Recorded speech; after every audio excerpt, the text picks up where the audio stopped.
Entrer dans un service de soins palliatifs, c'est pas évident, ni pour les familles et encore moins pour les patients.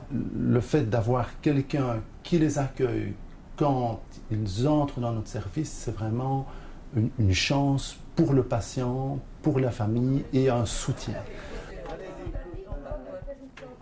Une fois que les patients restent dans notre service, ils vont rester parfois plusieurs jours, parfois même plus, parfois des semaines, ça peut arriver. Et ce rôle d'accueil, de présence et un rôle d'écoute auprès des familles est assuré par ces bénévoles. Pour venir travailler dans le service de soins palliatifs, il faut avoir une formation. Et cette formation est vraiment fondamentale pour que les bénévoles puissent remplir leur présence et leur charge correctement.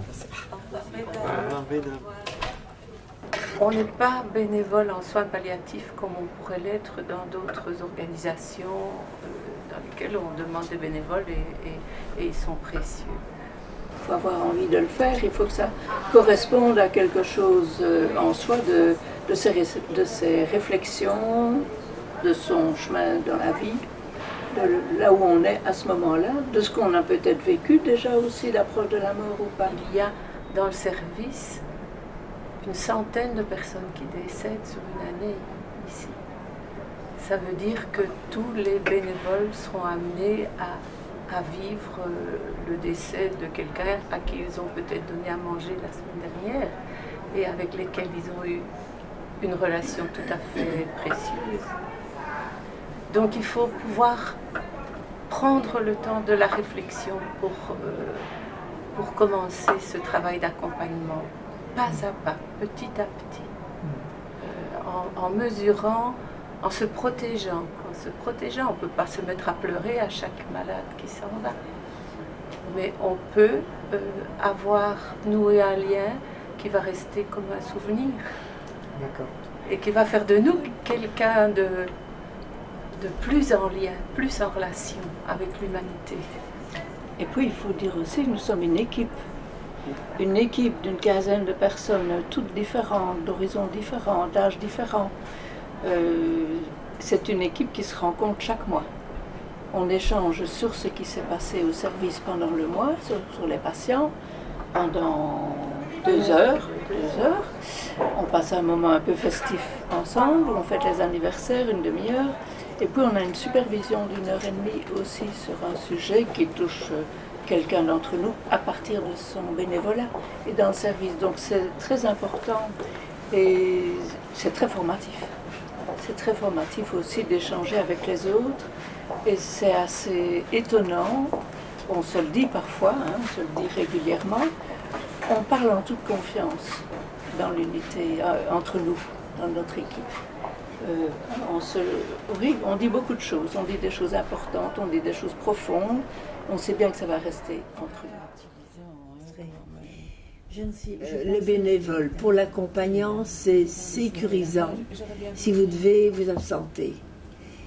Parce que ici, il y a un personnel impeccable au niveau médical, paramédical. Bon, moi, je suis ici depuis déjà 3 semaines, non-stop, jour et nuit. Et je me suis absentée 2 fois et j'ai demandé qui était le bénévole. C'est vrai, ça. Et je ne sais pas, un petit conseil, on laisse la porte ouverte, et que vous irez voir si, que vous êtes passionné. Donc là, il y a un contexte humain peut-être, au niveau bénévolat. Vous osez peut-être dire plus ou demander plus à un bénévole qu'à un membre du personnel, me semble-t-il. Moi, c'est pas mon cas, mais j'ai l'impression qu'on est plus proche, plus vite. En humanité. Oui.